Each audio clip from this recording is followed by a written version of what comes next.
Hello, friends, welcome to our channel Defense Studies. Cuban Missile Crisis.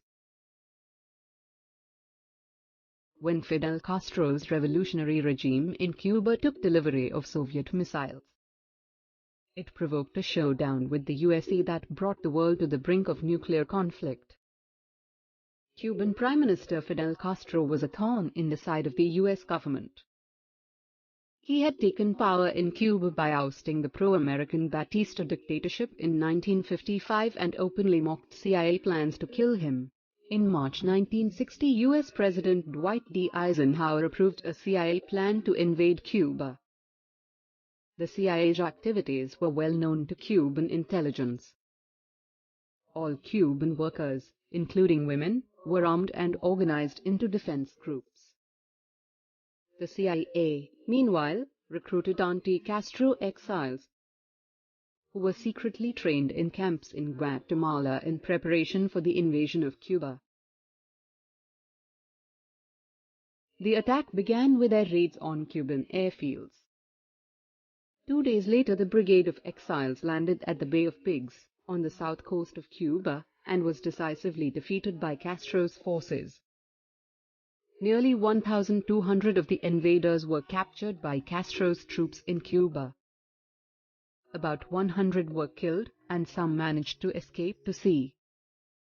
The Bay of Pigs fiasco propelled Castro closer to the USSR and was a huge embarrassment to US President John F. Kennedy, who had ordered the attack.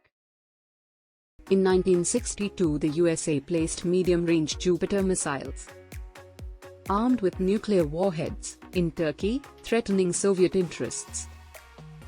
In response, Soviet leader Nikita Khrushchev persuaded Castro to allow Soviet strategic nuclear weapons to be based on Cuba. August 1962, the Soviets deliver nuclear missiles to Cuba, just 90 miles from US shores. U-2 flights reveal nuclear weapons storage sites, 22 nuclear bombers, and 9 nuclear missile sites.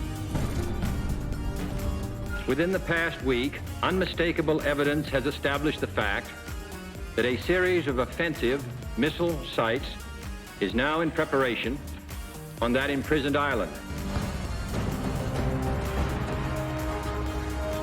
Americans prepare for nuclear Armageddon. The U-2 is built for just one thing: high-altitude reconnaissance. The U-2s fly on high alert, watching and waiting for the nuclear sites to become active. October 27th, McCoy Air Force Base, Florida.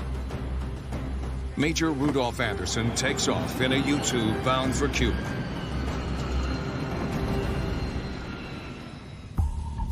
The Cubans track him, but they've been ordered not to shoot by the Soviet Union.